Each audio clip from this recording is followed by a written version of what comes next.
इस वक्त की बड़ी खबर सुप्रीम कोर्ट से है, जहां से सहारा ग्रुप को बड़ा झटका लगा है। कोर्ट ने सहारा ग्रुप के खिलाफ सेबी और सिक्योरिटी अपीलेट ट्राइब्यूनल के फैसले को कायम रखा है। सहारा को लौटाने होंगे निवेशकों के 24,000 करोड़ रुपए।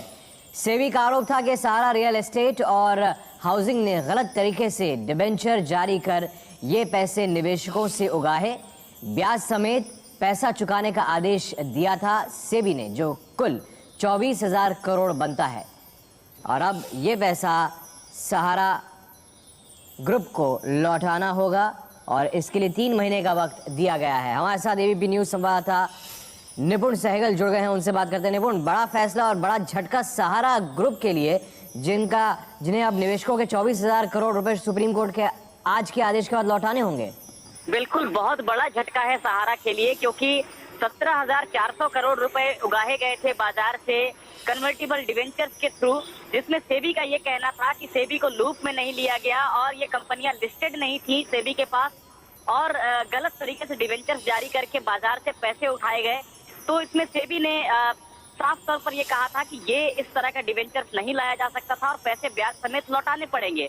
सहारा ने ट्राइब्यूनल में अपील की, वहां उसे मुंह की खानी पड़ी और अब सुप्रीम कोर्ट ने भी बहुत सख्त आदेश देते हुए 3 महीने के भीतर न सिर्फ पैसा चुकाने का आदेश दिया है ब्याज समेत, जो कि 24,000 करोड़ रुपए की रकम बनती है, बल्कि ये भी कहा है कि अगर ये पैसे समय पर नहीं चुकाए गए तो भविष्य में संपत्ति भी अटैच की जा सकती है सहारा की। तो निश्चित रूप से ये बहुत बड़ा झटका है और इसके आगे का कोई रास्ता सहारा के लिए अब बचता नहीं है। सुप्रीम कोर्ट ने पूर्व जज सुप्रीम कोर्ट के BN अग्रवाल साहब को भी अपॉइंट किया है ये देखने के लिए कि ये पैसे सही तरीके से लौटाए जा रहे हैं या नहीं, और 10 दिन के अंदर सहारा को सेबी के पास सभी निवेशकों की लिस्ट भी जमा करानी पड़ेगी, यानी सेबी की भी निगाह रहेगी कि सही तरीके से पैसा लौटाया जा रहा है या नहीं।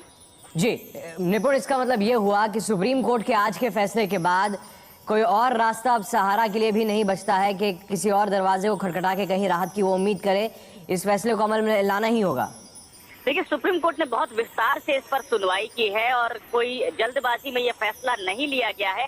हालांकि रिव्यू पिटीशन का रास्ता हमेशा रहता है सुप्रीम कोर्ट के फैसलों के खिलाफ, लेकिन रिव्यू पिटीशन उन्हीं 2 जजों के पास जाती है जो ये फैसला सुनाते हैं। तो इतने विस्तार से सुनवाई के बाद रिव्यू पिटीशन के जरिए भी सहारा को कोई राहत मिल पाएगी, इसकी उम्मीद कम है। तो ऐसे में सहारा के सामने रास्ते अब बंद हो जाते हैं और वो पैसे जो निवेशकों से लिए गए थे ब्याज समेत लौटाने ही होंगे सहारा को। तो निवेशकों से जो पैसे सहारा ग्रुप ने लिए थे वो लौटाने होंगे। डिबेंचर्स के रास्ते ये पैसे लिए थे रियल एस्टेट, सहारा रियल एस्टेट और हाउसिंग ने डिबेंचर्स के रास्ते निवेशकों से उगाही की थी, लेकिन सेबी को इसकी सूचना नहीं दी थी। और इसी बात को लेकर सेबी और सिक्योरिटी अपीलेट ट्राइब्यूनल ने ये फैसला लिया था, जिसमें निवेशकों के 24,000 करोड़ रुपए चुकाने होंगे, ब्याज सहित चुकाने होंगे। 3 महीने में रकम लौटानी होगी। पैसे लौटाने की निगरानी के लिए सुप्रीम कोर्ट के एक रिटायर्ड जज BN अग्रवाल को भी नियुक्त किया गया है और सहारा को सेबी को 10 दिन के अंदर सभी निवेशकों की लिस्ट देनी होगी। और यदि सहारा दिए गए समय के अंदर निवेशकों का पैसा लौटाने में नाकाम रहे तो फिर सहारा की संपत्ति भी कुर्क की जा सकती है। क्या है ये पूरा मामला, आइए वो आपको बताएं। सहारा रियल एस्टेट और हाउसिंग ने पैसे की उगाही की थी, डिबेंचर्स के जरिए ये पैसे की उगाही हुई थी और निवेशकों से 17,400 करोड़ रुपए उगाहे थे सहारा ग्रुप ने डिबेंचर जारी करके। एक डेट इंस्ट्रूमेंट होता है डिबेंचर, जिसमें कंपनी की साख के आधार पर ये पैसे उगाए जा सकते हैं। यहाँ पर कोई जब पैसे उगाही की जाती है तब कोई कोलैटरल नहीं है, यानी कि किसी चीज़ को गिरवी नहीं रखना होता। सहारा की कंपनी सेबी के पास रजिस्टर्ड नहीं थी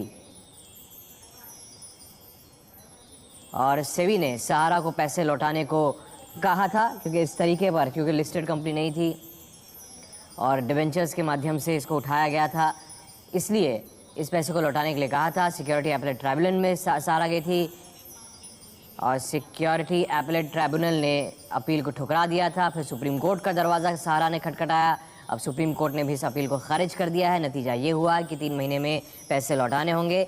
17,400 करोड़ जो लिए थे, अब 24,000 करोड़ रुपए लौटाने